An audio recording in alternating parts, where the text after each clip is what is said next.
Hi guys, my name is Kabir and you are watching CLAT prep adventure of time. Today session हम बात करने वाले हैं जून की लॉ ग्रिड के बारे में। तो आइए फटाक से कुछ की इश्यूज देख लेते हैं। पहला है Ladakh demand for 6 schedule versus article 240 regulations. So basically background ये था, the revocation of article 370 led to bifurcation of Jammu and Kashmir and the formation of Ladakh as a separate union territory. यानी कि आर्टिकल 370 के एब्रोगेशन से जो कि हुआ था 5 अगस्त 2019 को, और जम्मू कश्मीर रीऑर्गेनाइजेशन एक्ट आया था 31 अक्टूबर 2019 को। अब बेसिकली जो रिवोकेशन हुआ था आर्टिकल 370 का, ठीक है, इसके कारण जम्मू कश्मीर के दो बाइफर्केशंस हो गए थे। आर्टिकल 370 का रिवोकेशन हुआ था, at the same time Jammu Kashmir reorganisation act से वो दो पार्ट में डिवाइड हो गया था। तो इससे लद्दाख को हमने सेपरेट यूनियन टेरिटरी बना दिया और लद्दाख के अंदर हमने डेवलप कर दी Leh and Kargil autonomous hill development council, जिसको हम बोलते हैं लेह डीसी, LAHDC। ये रिमेन करती है ऑपरेशनल, ये भी ऑपरेशनल है। और जितने भी लद्दाख के लोग हैं वो डिमांड कर रहे हैं constitutional safeguards of the similar schedule. जैसे 6 शेड्यूल के अंदर हमारे पास सेफगार्ड्स हैं, वैसे हमें भी सेफगार्ड्स प्रोवाइड करो। जैसे कुछ शेड्यूल एरियाज हैं उनको मिलता है प्रोटेक्शन, वैसे हमको भी वो चीज़ करो। क्यों? क्योंकि हमें लैंड को प्रोटेक्ट करना है, कल्चर को प्रोटेक्ट करना है, ट्राइबल की आइडेंटिटी को प्रोटेक्ट करना है। अब पॉइंट ये है कि इसमें कौन कौन से लीगल प्रोविजन इन्वॉल्व है। तो पहले तो आर्टिकल 240 इन्वॉल्व है कि प्रेसिडेंट के पास पावर है कि वो यूनियन टेरिटरीज के रिगार्डिंग रेगुलेशन पास कर सकता है। 244 सब क्लॉज 2 जो है वो 6 शेड्यूल का ये प्रोवाइड करते हैं कि ट्राइबल लोग जो है अपने पार्ट्स के अंदर सेल्फ गवर्नेंस कर सकते हैं, ठीक है, सेल्फ गवर्नेंस एरियाज होंगे। जम्मू कश्मीर रीऑर्गेनाइजेशन एक्ट 2019 जो कि हमने देखा 31 अक्टूबर 2019 से हमारा इंप्लीमेंट हो चुका है। At the same time LAHDC act 1997 को, जिसको अमेंड कर दिया था, जिसमें रिजर्वेशन के प्रोविजन भी डाल दिए थे। अब रीसेंट डेवलपमेंट्स क्या है? रीसेंट डेवलपमेंट्स ये है कि जो एग्जीक्यूटिव रेगुलेशंस वो इशू कर दी गई है 2025 में कि भाई डोमिसाइल बेस्ड जॉब रिजर्वेशन दो। देखो, आप अगर देखोगे 35A, आर्टिकल 35A जिसको हमने रिवोक करा है, उसके अंदर भी हमने सेम चीज देखी थी कि भाई हम परमानेंट रेसिडेंट्स के रिगार्डिंग रिजर्वेशन देंगे, जॉब वगैरह देंगे। वैसा ही हमने 2025 की जो रेगुलेशन इशू करी थी उसमें भी हमने रिप्रेजेंटेशन दिया और बोला कि एनहांस रिजर्वेशन मिलना चाहिए, कॉन्स्टिट्यूशनल प्रोटेक्शन मिलना चाहिए, और की issues like land ownership, legislative autonomy और इकोलॉजिकल सेफगार्ड जो है वो अभी तक एड्रेस नहीं करे गए। इसके रिगार्डिंग प्रोटेक्शन मिलना जरूरी है। अब लीगल आउटलुक ये है कि लद्दाख जो है यूनियन टेरिटरी बन चुका है 2019 से, और वो गवर्न होता है डायरेक्टली सेंटर के द्वारा, बिना किसी लेजिस्लेटिव असेंबली के। जो आपका कश्मीर वाला एरिया है वहां पे तो लेजिस्लेटिव असेंबली है आपकी, वहां पे तो प्रॉपर इलेक्शंस हो सकते हैं, पर यहाँ पे इलेक्शंस नहीं होते हैं। अब लास्ट इलेक्शंस हुए थे नवंबर के मंथ में और रिजल्ट आ गया था।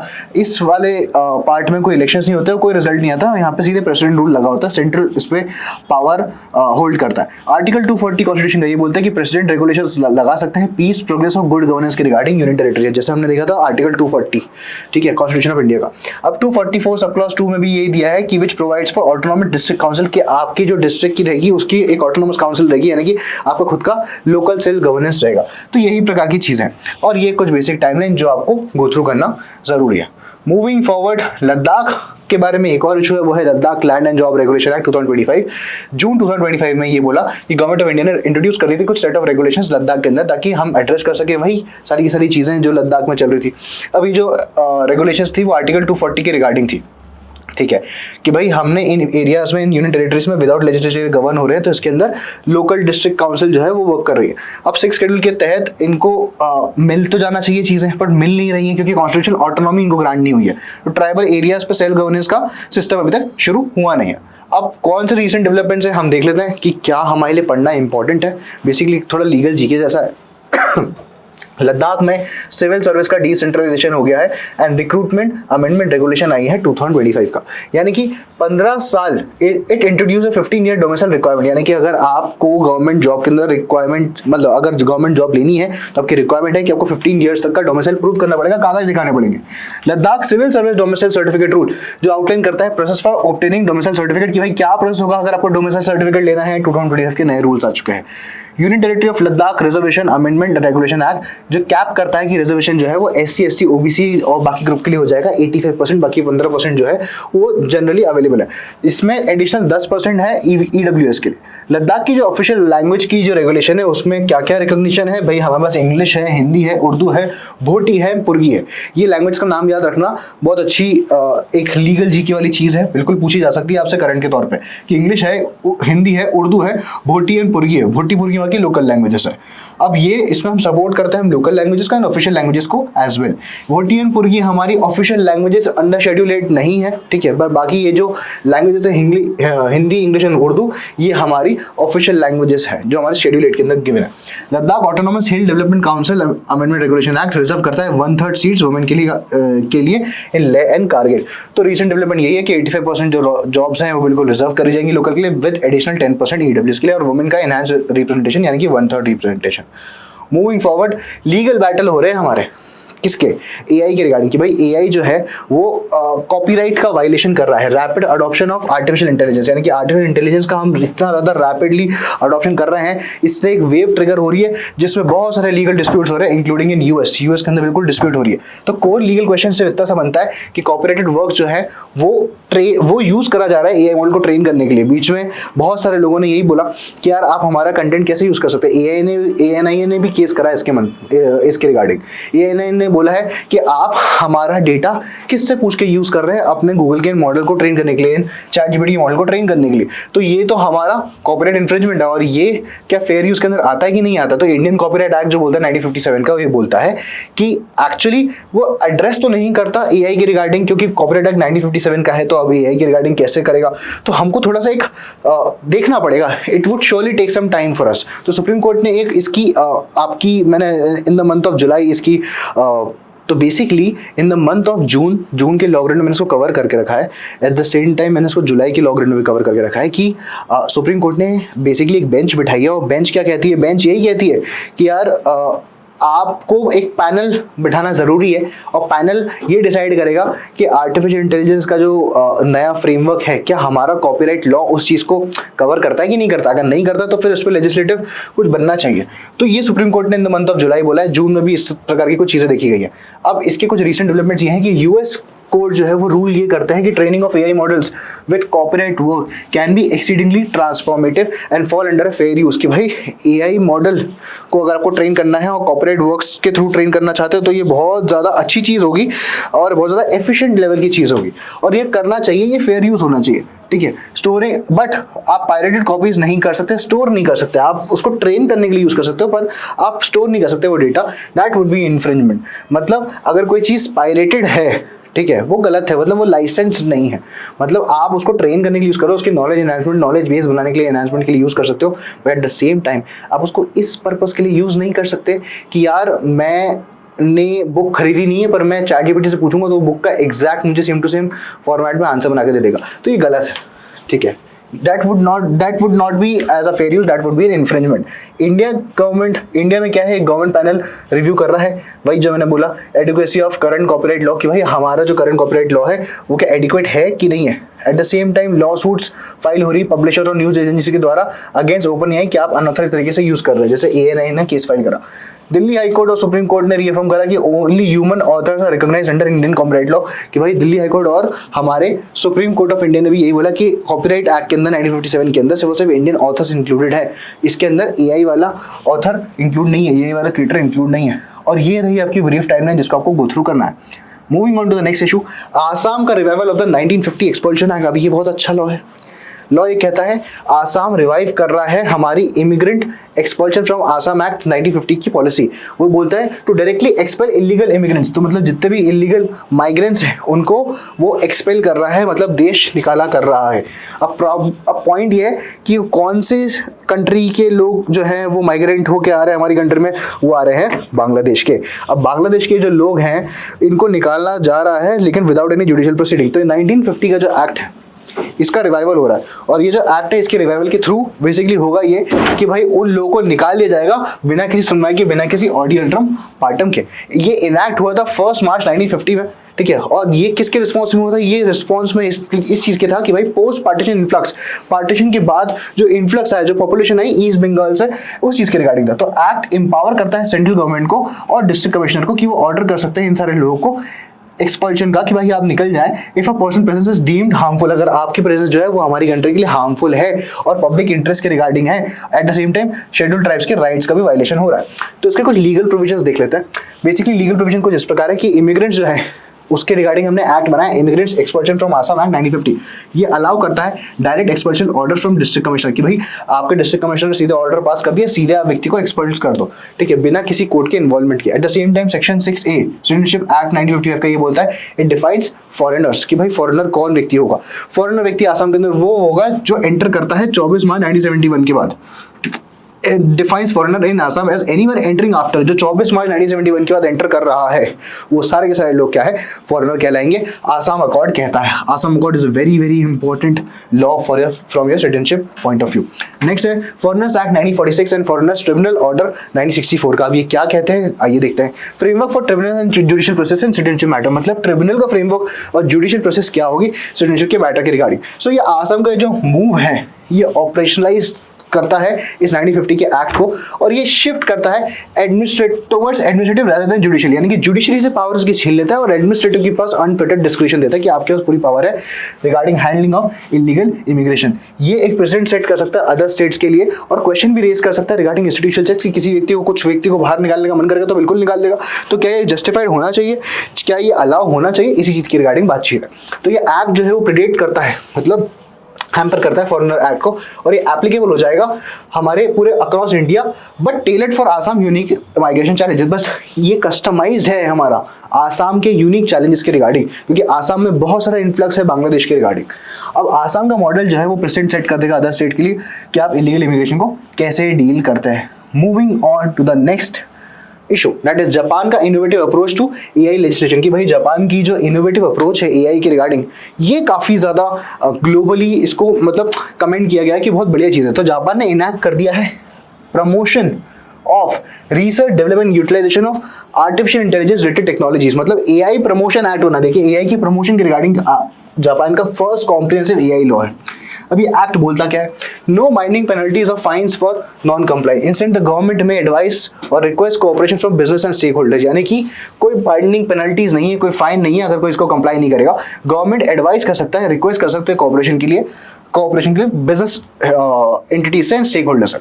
इसका आर्टिकल 4, 5, 13, 16, 25 अप्रोच टू क्या कहता है। देखो आर्टिकल्स याद नहीं करने पर पता होना चाहिए। ये एम्पावर करता है नेशनल लोकल गवर्नमेंट को कि वो एआई रिलेटेड पॉलिसी बनाए, कोऑपरेशन रिक्वेस्ट करें आपस में, और पब्लिश कर सकते हैं updated guidelines on time to time basis.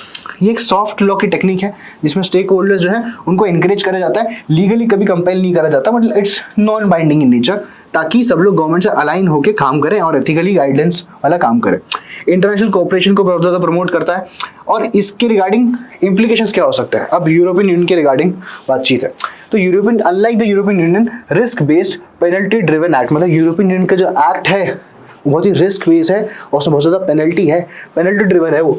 Japan law adopt करता है इनोवेटिव फर्स्ट पॉलिसी, यानी कि इनोवेशन फर्स्ट होना चाहिए, आपका इनोवेशन ज्यादा इंपॉर्टेंट है, आपकी ऊपर पेनल्टी नहीं करेगी, आपको पेनलाइज नहीं किया जाएगा। Prioritising voluntary cooperation and national coordination, मतलब सब लोग का वॉलंटरी कोऑपरेशन होगा और सब लोग नेशनली कोऑर्डिनेट करेंगे ताकि एआई पॉलिसी और ज्यादा बढ़िया बन सके। और स्ट्रिक्ट लीगल मैंडेट नहीं है हमारा, देखो हम स्ट्रिक्ट या सॉफ्ट लॉ टेक्निक को अपना रहे हैं जापान के अंदर, ठीक है, तो वही पोजीशन है। तो इसका की टेक अवे होगा कि जापान का जो एआई लॉ है ये एक स्ट्रैटेजिक तरीका है इनोवेशन को प्रमोट करने का, अनलाइक ईयू का law. Eight the same time ये स्ट्रिक्टर पेनल्टी को अवॉइड करता है और ये बोलता है कि एआई का डेवलपमेंट होना ही होना चाहिए, तो जापान इसमें आगे निकलना चाहता है। जापान का पहला लॉ है। नेक्स्ट है India's amendment to critical mineral regulation act. अब क्या है आइए देखते हैं। सो बेसिकली नेक्स्ट जो है वो है India amendment to critical mineral regulation act, कि इंडिया अमेंड करता है अपना critical mines and mineral regulation act, MMDR जिसको बोलते हैं, लॉ स्कूल में हमने पढ़ा था मिनरल लॉ के अंदर, नेशनल लॉ के अंदर। तो बेसिकली एमएमडीआर एक्ट 2023 के अंदर हम एक अमेंडमेंट लेके आए हैं जो एक्सलेट करता है आपका कि आप क्रिटिकल मिनरल्स के रिगार्डिंग एक्सप्लोर कर सकते हैं, क्रिटिकल मिनरल्स के रिगार्डिंग एक्सट्रैक्शन कर सकते हैं, ताकि एक बेटर टेक्नोलॉजी हो और एक क्लीन एनर्जी आ सके, नेशनल सिक्योरिटी के रिगार्डिंग भी है। एट द सेम टाइम इसके इम्प्लीकेशंस ये है कि अमेंडमेंट जो है ये काफ़ी ज़्यादा इंपॉर्टेंट है हमारे नेशनल क्रिटिकल मिनरल्स मिशन, जिसको हम बोलते हैं एनसीएमएम, जो सीख करता है कि सप्लाईज होनी चाहिए आपके पास 24 स्ट्रैटेजिकली इंपॉर्टेंट मिनरल्स जो है lithium, cobalt, vanadium and rare earth के मिनरल्स। अब एनसीएसएम को बैक करा है 16,300 करोड़ के बजट ने 2024 से लेकर 2031 तक, और एडिशनली 18,000 करोड़ भी दिए जाएंगे सेंट्रल पब्लिक सेक्टर एंटरप्राइज से। तो ये अलाइन करता है इंडिया की मिनरल पॉलिसी और ग्लोबल ट्रेंड्स। एमएमडीआर एक्ट जो है वो बेसिकली फ्रीक्वेंट अमेंडमेंट्स करता आया है 2015, 16, 20, 21 एंड 23 के अंदर, ताकि नए नए टेक्नोलॉजी को इसको अपनाएं। अब बेसिकली इसके रिसेंट डेवलपमेंट्स ये हैं जो आपके लिए इंपॉर्टेंट हुए हैं कि प्रपोजल ये है कि हम नेशनल मिनरल एक्सप्लोरेशन ट्रस्ट बनाएं, यानी कि एनमेट फंड्स बनाएं, ताकि हम ओवरसीज मिनरल एक्सप्लोरेशन करें, कि हम ओवरसीज जाएं और एक्सप्लोर करके आएं with India securing copper and cobalt, ताकि हम जाम्बिया से जाके कॉपर एंड कोबाल्ट के ब्लॉक्स लेके आए। इंट्रोडक्शन जो है 1500 करोड़ का वो क्रिटिकल मिनरल रिसाइकलिंग स्कीम के अंदर है फॉर रिकवरी वेस्ट, मतलब हम fly ash and red mud की रिकवरी कर सके, ठीक है, इनकी रिसाइकलिंग कर सके। अब stock piling and processing park initiatives जो हैं टू इंश्योर रिसोर्स सिक्योरिटी, यानी कि इसका मतलब यह है कि हम स्टॉक पाइलिंग और प्रोसेसिंग पार्क इनिशिएटिव्स करेंगे ताकि रिसोर्सेज की सिक्योरिटी बने। Stock piling is an initiative for security of such resources and amendment to be discuss in the monsoon session of parliament, और इस चीज के रिगार्डिंग मॉनसून सेशन पार्लियामेंट में 2025 में डिस्कशन होगा।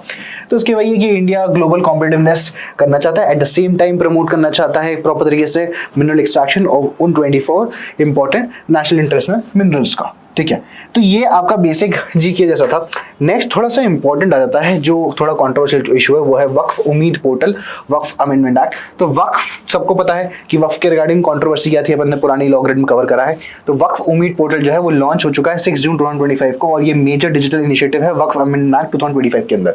ये एम करता है कि वो डिजिटाइज कर दे और स्ट्रीमलाइन कर दे registration, management and oversight of वक्फ प्रॉपर्टी नेशन वाइड वक्फ प्रॉपर्टी को वो लेके आ जाए। एट द सेम टाइम वक्फ जो है इस्लामिक लॉ के अकॉर्डिंग वो क्या होता है, एक चैरिटेबल एंडोमेंट होता है, एक चैरिटेबल चैरिटी होती है कि भाई मैंने आपको किस चीज़ को दान के दिया है, लेकिन ये रिलीजियस या पब्लिक वेलफेयर के लिए होना चाहिए, और ये प्रॉपर्टी सेल नहीं करी जा सकती, प्रॉपर्टी इनहेरिट नहीं करी जा सकती। बेसिकली आपका जो वक्फ उम्मीद पोर्टल किस चीज़ के लिए डिज़ाइन है, वो डिज़ाइन है ट्रांसपेरेंसी को मेंटेन करने के लिए, अकाउंटेबिलिटी को मेंटेन करने के लिए, एफिशिएंसी को मेंटेन करने के लिए, वक्फ प्रॉपर्टी की मैनेजमेंट की। अब हर चीज़ को डिजिटलाइज कर रहे हैं हम, डिजिटाइज कर रहे हैं, ताकि जितनी भी डिस्प्यूट्स हैं, गवर्नेंस के गैप्स हैं, उसको सॉर्ट कर सके।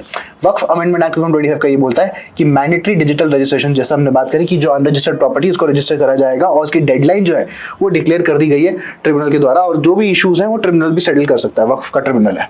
अपील मैकेनिज्म इसका क्या होगा, इसके जो डिसीजंस हैं वो वक्फ ट्रिब्यूनल देख लेगा, और इसको अपील कर सकते हो आप। अगर आप वक्फ ट्रिब्यूनल से सेटिस्फाइड नहीं हो तो 90 डेज के अंदर बिल्कुल इसके रिगार्डिंग अपील फाइल कर सकता है। ये अबॉलिश करता है वक्फ बाय यूजर, यानी कि वो जो प्रॉपर्टी है जिसमें आर्बिट्रेरी डिक्लेरेशन होता है, जिससे कोई डॉक्यूमेंटेशन नहीं, जिसको बोलते हैं वक्फ बाय यूज, उसको हम हटा रहे हैं। ये थोड़ा आर्बिट्रेरी नेचर का है, इस प्रकार की डिक्लेरेशन थोड़ी गलत नेचर की है, अनफेटेड पावर देती किसी इंसान को दूसरे इंसान की प्रॉपर्टी लेने की, और इसी चीज़ के रिगार्डिंग डॉक्यूमेंटेशन नहीं है तो और ज़्यादा इशूज़ है। तो इसलिए हमने इस चीज़ को हटा दिया है, और अगर आपको कोई इशू है तो आप बिल्कुल वक्फ ट्रिब्यूनल जा सकते हैं। Mandate representation of Muslim women, तो मुस्लिम वुमेन का होना अनिवार्य है। At the same time non Muslim members को भी हमने इसमें डाल दिया। जुलाई में भी हमने इस इशू को कवर करा है। अप्लाइज द लिमिटेशन एक्ट 1963, यानी कि 1963 का लिमिटेशन एक्ट भी बिल्कुल कवर कर रहा है प्रॉपर्टी के क्लेम के रिगार्डिंग, जिसमें प्रोलॉन्ग लिटिगेशन होगा। ये ब्रीफ टाइमलाइन है जो आपके लिए पढ़ना इंपॉर्टेंट है। Moving on, justice Hema committee की रिपोर्ट काफी ज्यादा इंपॉर्टेंट।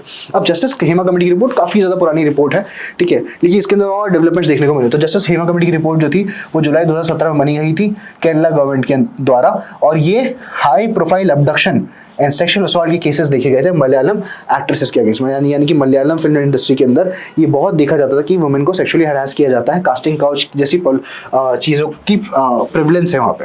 तो इसी चीज़ के regarding women in cinema collective ने डिमांड करा है एक independent investigation gender based violence का, कि भाई इसी जेंडर के अगेंस्ट होता है तो जेंडर बेस्ड वायलेंस है, और सिस्टमैटिक डिस्क्रिमिनेशन है मलयालम फिल्म इंडस्ट्री में वुमेन के रिगार्डिंग।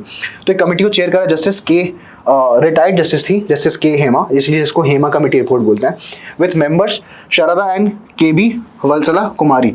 ये first of the kinds in India है जो इन्वेस्टिगेट करेगी जेंडर इश्यूज, वो भी फिल्म सेक्टर के अंदर। अब बेसिकली हुआ क्या, इसके लीगल प्रोविजंस क्या है हमारे पास, ये है कि sexual harassment of women at workplace prevention provision and redressal act, यानी कि वुमेन का अगर सेक्सुअल हरासमेंट होता है वर्कप्लेस के अंदर तो 2013 का एक्ट लग जाता है। At the same time IPC की provisions 354, 376, 509 sexual harassment, assault, outraging the modesty, ये सारे प्रोविजंस भी देखे गए हैं और बहुत ज्यादा इंपॉर्टेंट हैं। ये सारे प्रोविजंस भी लग जाते हैं, पर ये स्पेशल लॉ है तो ये तो लगना ही लगना है। एट द सेम टाइम अगर इन दोनों लॉ में पनिशमेंट की बात होगी तो वो वाला लॉ लगाएंगे जिससे पनिशमेंट ज्यादा है, और प्रोसीजर की बात होगी तो वो वाला लॉ लगाएंगे जो विक्टिम के लिए ज्यादा फ्रेंडली प्रोसीजर है। राइट टू इन्फॉर्मेशन एक्ट 2005 का भी देखा गया है, जो for control release of the report, ताकि कंट्रोल रिलीज हो सके इस रिपोर्ट की। अब इसके रिसेंट डेवलपमेंट ये है कि जो रिपोर्ट थी वो रिलीज कर दी गई अगस्त 2024 में, आफ्टर इयर्स ऑफ डिले, बहुत साल के डिले के बाद, और इसने एक्सपोज करा परवेसिव यानी कि बहुत ज्यादा prevalent sexual exploitation and discrimination against the rights of women. And Malayalam film industry में इस चीज को देखा गया कि बहुत ज्यादा प्रेवलेंस है। केरला पुलिस ने ड्रॉप कर दी 35 केसेस जो इस रिपोर्ट के बेस पे ड्यू थे, due to lack of victim statement, क्योंकि विक्टिम के स्टेटमेंट अभी तक आए नहीं थे। एसआईटी यानी कि स्पेशल इन्वेस्टिगेशन टीम ने ये बोला केरला हाईकोर्ट को कि all such case are close, सारे केस क्लोज हो चुके हैं। Further policy action is expected कि इस पर पॉलिसी बनाई जाएगी after cinema conclave in August 2025 के बाद सिनेमा कॉन्क्लेव 2025 अगस्त में एक्सपेक्टेड है। Now the government is drafting new film industry legislation. अब गवर्नमेंट ड्राफ्ट कर रही है केरला गवर्नमेंट नए फिल्म इंडस्ट्री की रिगार्डिंग लेजिस्लेशन, तो इस चीज पे भी शिकंजा कसा जाएगा। Eight the same time proper तरीके से इन्वेस्टिगेशन होगी और जहां भी रिफॉर्म्स लैक करते हैं, जहां भी पॉलिसी लैक करती है उस चीज के रिगार्डिंग पॉलिसी इंटरवेंशन तो होगा ही होगा। Moving on to the next issue, Kerala propose करता है वाइल्ड लाइफ प्रोटेक्शन एक्ट के रिगार्डिंग अमेंडमेंट्स कि भाई वाइल्ड लाइफ प्रोटेक्शन एक्ट में अमेंडमेंट होना अनिवार्य है। केरला ने फॉर्मली रिक्वेस्ट करा है यूनियन गवर्नमेंट को, हमारे सेंट्रल गवर्नमेंट को, कि वो क्या बोलेगा कि भाई अमेंड करना चाहता है कि वो वाइल्ड लाइफ प्रोटेक्शन एक्ट 1972 को, और बोलता है कि वो पावर्स देना चाहता है to kill wild animals that pose threat to human life, कि मतलब वाइल्ड एनिमल्स के रिगार्डिंग डिक्लेरेशन दो जो ह्यूमन लाइफ, प्रॉपर्टी और एग्रीकल्चर के रिगार्डिंग थ्रेट है। तो ये मूव क्यों है? It's a sharp rise in human wild life conflict, यानी कि ह्यूमन और वाइल्ड लाइफ की कन्फ्लिक्ट होती गई है। 2016 से लेकर अर्ली 2025 के अंदर 919 लोग की डेथ हो चुकी है और 9000 लोग इंजर हो चुके हैं इस इंसिडेंट्स के अंदर। स्टेट ने आइडेंटिफाई करा है 273 आउट ऑफ 941 विलेजेस, मतलब 941 विलेजेस में से 273 विलेजेस ऐसी हैं जो लोकल बॉडीज के उसमें आ रही हैं, और ये कन्फ्लिक्ट हॉटस्पॉट है जहाँ wild boars, monkeys, elephants, tigers and leopards जो हैं वो प्राइमरी कल्प्रिट्स हैं। इनने हार्म करा है इतने सारे लोगों को। कितने कहाँ गए हमारे लोग? 919 लोग जिनकी मृत्यु हो गई। अब ये वाइल्ड लाइफ प्रोटेक्शन एक्ट के तहत इनको प्रोटेक्शन मिल जाती है। तो बेसिकली सेक्शन 11 जो है वो बोलता है चीफ वाइल्ड लाइफ वार्डन जो है वो परमिट करेगा killing of animals causing danger, उन एनिमल्स की किलिंग जो डेंजर कॉज कर रहे हैं, but only after verifying that capture, verify करने के बाद ही, कैप्चर वेरीफाई करने के बाद ही, और रीलोकेशन पॉसिबल है कि नहीं, यानी कि इनका कैप्चर करना पॉसिबल है कि नहीं, यानी कि रीलोकेशन पॉसिबल है कि नहीं, इसके बाद ही इन जानवरों की डेथ कॉज करी जाएगी। सेक्शन 62 ये बोलता है permits the declaration of certain species as vermin, मतलब ऐसी कुछ स्पीशीज होगी जिसको हम वर्मिन के तौर पर डिक्लेयर करेंगे, और ये इंपॉर्टेंट है इन स्पेसिफिक एरियाज के लिए, स्पेसिफिक टाइम के लिए, to remove their legal protection, ताकि लीगल प्रोटेक्शन हटा सके उन जानवरों को मारने के लिए। एंड अलाउइंग अनरिस्ट्रिक्टेड कलिंग, और इसके कारण हम उनकी हत्या कर सकते हैं। अब भाई जानवर हमें मारेंगे तो हम इंसान छोड़ेंगे क्या? इंसान तो है ही सबसे बड़ा social animal. Now propose amendments decentralise authority. अब इसके अमेंडमेंट्स क्या है कि डिसेंट्रलाइज अथॉरिटी होना चाहिए, यानी कि आपको ट्रांसफर करना है किल का परमिट, कि आप किल की जो परमिशन है ना, जो लाइसेंस है ना, परमिशन कि भाई इस जानवर को मार दो, जाओ इस एक्स नाम के हाथी को मार दो, इस वाई नाम के वाइल्ड बोर को मार दो, ये जो किल का परमिट है ये पावर्स CWLW से चीफ कंजर्वेटर्स ऑफ फॉरेस्ट को दे दी जाए रीजनल लेवल पे, ताकि जल्दी जल्दी चीजें हो सके, डिसीजन मेकिंग फास्ट हो सके, रेड टेपिज्म ना हो। वाइल्ड बोर्स को डिक्लेयर कर ही दो टेम्पररी और रीजन स्पेसिफिकली, ताकि to control their rapidly growing population, ताकि इनकी रैपिडली ग्रोइंग पॉपुलेशन कंट्रोल करा जा सके। At the same time agriculture damage को भी कंट्रोल करते हैं। Remove bonnet macaque from schedule 1 to allow easier capture and management of this species which has become a major nuisance. ये major nuisance बन चुकी है ये वाली स्पीशीज सेटलमेंट के रिगार्डिंग, तो इसको हटा दे शेड्यूल 1 से, ताकि इसकी प्रोटेक्शन हट जाए, ताकि इसको कैप्चर कर सके। लीगल सेफगार्ड्स, कैप्चर करने की बात हो रही, किल करने की बात नहीं हो रही। Legal safeguards protect farmers and officials from prosecution when acting against the wild life threats, यानी कि आपको फार्मर्स को प्रोटेक्शन देनी है, आपको ऑफिशियल्स को प्रोटेक्शन देनी, ताकि इनको प्रोसिक्यूट ना किया जाए, इनके अगेंस्ट कोई चार्जेस फाइल ना हो, जस्ट इन केस अगर ये when acting against the wild life threats, अगर ये वाइल्ड लाइफ थ्रेट्स के अगेंस्ट एक्ट कर रहे हैं, मतलब ये लोग डर इसलिए जाते हैं कि जानवर को मार नहीं पाएंगे, पर आपको ये किल परमिट देना पड़ेगा, ये चीजें करनी पड़ेगी। कुछ अच्छी चीजें बोली कि भाई इंसान की जान भी तो बहुत इंपॉर्टेंट है, सेफ्टी इंपॉर्टेंट है, लाइवलीहुड इंपॉर्टेंट है, जानवर का एक इकोलॉजिकल बैलेंस होना चाहिए, but not at the cost of humans. तो सारी चीजों को देखा जाएगा, ठीक है। Moving on to the next issue, that Supreme Court classifies Zudpi jungles as forest lands, यानी कि जुडपी के जो जंगल जो है उसको फॉरेस्ट लैंड के तौर पे हम क्वालिफाई करते हैं। तो बेसिकली सुप्रीम कोर्ट क्लासिफाई करता है जुडपी लैंड को जंगल एज फॉरेस्ट लैंड, यानी कि जुडपी की जंगल है उसको फॉरेस्ट लैंड में कन्वर्ट करना चाहता है सुप्रीम कोर्ट। तो बेसिकली 86,000 हेक्टर्स ऑफ जमीन है जो कि 6 डिस्ट्रिक्ट्स के अंदर है महाराष्ट्र के विदर्भ रीजन में, जो कि यूनिक श्रब फॉरेस्ट है हिस्टोरिकली, और इसको हम ग्रेजिंग और नॉन एग्रीकल्चर पर्पज के लिए यूज करता है। अभी जो टर्म है जुडपी, इसका मतलब मराठी में होता है बुशी या श्रब लैंड्स, जिसको हम इंफीरियर या अनऑक्यूपाइड लैंड के तौर पर लेते हैं, यानी कि खाली जमीन। इसका लीगल स्टेटस एम्बिगुअस है डिकेड्स के लिए, अभी तक कुछ लीगल स्टेटस का है नहीं, और इनिशियल इसको क्लासीफाई करा गया था एज गैरन, यानी कि ग्रासिंग लैंड, यानी कि ग्रेजिंग लैंड, जिसपे हम ग्रेज कराते हैं अपने एनिमल्स को चारा के लिए, ठीक है, कि आप जाके इस पर चर सकते हो, अपने बकरी गाय वाय भैंस वैस जितनी भी जानवर है उससे चरवा सकते हो, चरवाहे लोग आते थे। द फॉरेस्ट कंजर्वेशन एक्ट 1980 जो है वो बाद में इंपोज करता है रिस्ट्रिक्शंस कि इन लैंड का डाइवर्जन नहीं होना चाहिए, जिसके कारण लीगल डिस्प्यूट्स होना शुरू हो गई। अब पॉइंट ये है कि सुप्रीम कोर्ट का वर्डिक्ट इस पर क्या था, बट सुप्रीम कोर्ट के वर्डिक्ट के पहले थोड़ा लीगल बैकड्रॉप थोड़ा और देखते हैं। फॉरेस्ट कंजर्वेशन एक्ट 1980 का ये अप्लाई करता है सारे जुडपी की जंगल्स पे, जो रिस्ट्रिक्ट करते हैं कि इस लैंड का डाइवर्जन नहीं हो सकता, यानी कि इसका पर्पस चेंज नहीं किया जा सकता जब तक सेंट्रल गवर्नमेंट की परमिशन नहीं है।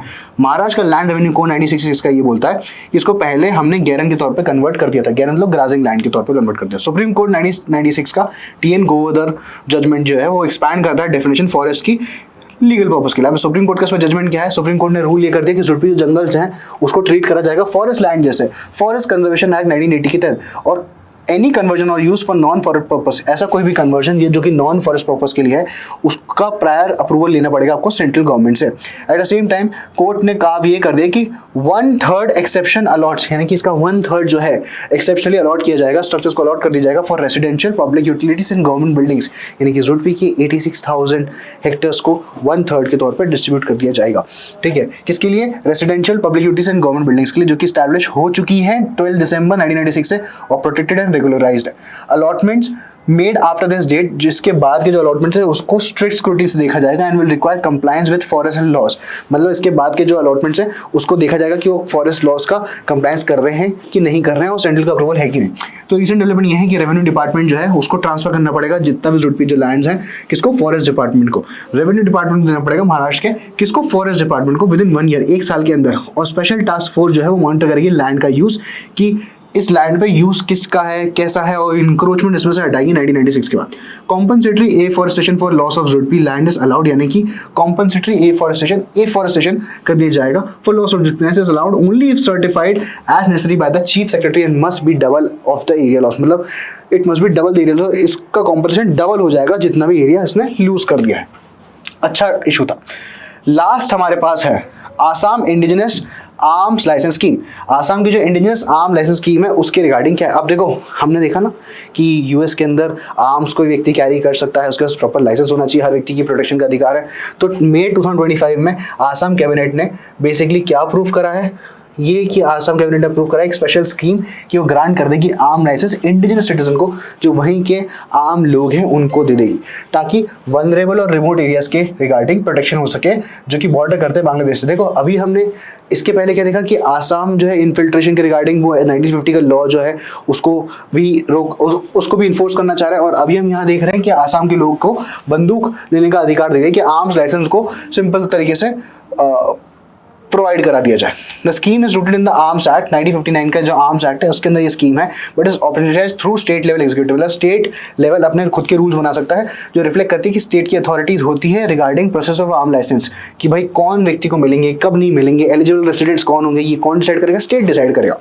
मूविंग ऑन, इसका लीगल बैकड्रॉप क्या है कि आर्म्स एक्ट 1959 का ये कहता है, it regulates acquisition, possession and transfer of fire arms in India, कि भाई इन सब चीज़ों को रेगुलेट करा जाएगा, फायर आर्म्स को रेगुलेट करा जाएगा इंडिया के अंदर, और इसको कौन इशू करेगा? डिस्ट्रिक्ट अथॉरिटीज इशू करेंगी। स्टेट एग्जीक्यूटिव की नोटिफिकेशन ये कहती है कि आसाम गवर्नमेंट की जो स्पेशल स्कीम है वो इनेबल करती है lenient expedited process for indigenous applicants and designated vulnerable zones, यानी कि वल्नरेबल जोन्स में जो लोग हैं उनके रिगार्डिंग फटाक से उनको आर्म लाइसेंस मिल जाएगा। स्टेट की नोटिफिकेशन ये कहती है। अब इसका एलिजिबिलिटी और इम्प्लीमेंटेशन क्या है? सिर्फ ओरिजिनल इनहैबिटेंट्स जो हैं आसाम के, जो रिसाइड कर रहे हैं गवर्नमेंट की नोटिफाइड वल्नरेबल या रिमोट एरियाज के अंदर, वही लोग एलिजिबल है। डिस्ट्रिक्ट का नाम क्या है? Dhubri, Nagaon, Morigaon, Barpeta, South Salmara, Goalpara and other notified pockets. ये the scheme is operational with immediate effect following notification with vulnerable areas to be classified promptly, मतलब वल्नरेबल एरियाज जब तक आएंगे नहीं तब तक एलिजिबिलिटी क्राइटेरिया पता चल पाएगा नहीं। अभी रिसेंट स्कीम हुई थी, बांग्लादेश से बहुत सारे लोग इमिग्रेट्स आ रहे थे और लोकल सिक्योरिटी के कंसर्न्स थे। गवर्नमेंट ने बोला the government clarified it will not subsidise arms purchase only facilitate licensing में हेल्प करेगी। यानी कि आर्म्स सस्ते दे दिए, बंदूकें सस्ते में देना शुरू कर दिया नहीं, पर बहुत जल्दी और बहुत स्पीडी तरीके से बंदूकें मिल जाएंगी लोगों को, इंडिजिनस वल्नरेबल कम्युनिटीज को उन वल्नरेबल एरियाज के अंदर ही। District authorities retain final description, district authority के पास फाइनल डिस्क्रिप्शन होगी इन सब चीज के रिगार्डिंग कि लाइसेंस किसको इशू हो रहा है, और स्ट्रिक्ट वेरिफिकेशन के नॉर्म्स होंगे। तो गाइस ये थी आपकी जून के महीने की लॉ ग्रिड। आई होप आपने इंपॉर्टेंट इश्यूज को डिस्कस करते हुए मुझे देखा है, आपको समझ में आ रहा है कि किस किस प्रकार के लीगल जीके की क्वेश्चन बन सकता है एंड किस किस प्रकार की चीजें आपको पढ़नी है। सेक्शंस आपको याद नहीं करनी होता है, आपको कॉन्सेप्चुअल लर्निंग करना होती है, but at the same time आपको ये ध्यान रखना है कि यार क्वेश्चंस किस प्रकार बनाया जा सकता है। सो दस this was June law grid. Thank you so much guys for joining us and soon you would receive all the law grids की प्रॉपर तरीके से रिकॉर्डिंग, ताकि आप प्रिंट आउट के तौर पे फट हाईलाइट करते हुए चीज़ों को पढ़ पाए। Thank you so much guys, this was Kabir Jaswal signing off. Thank you so much.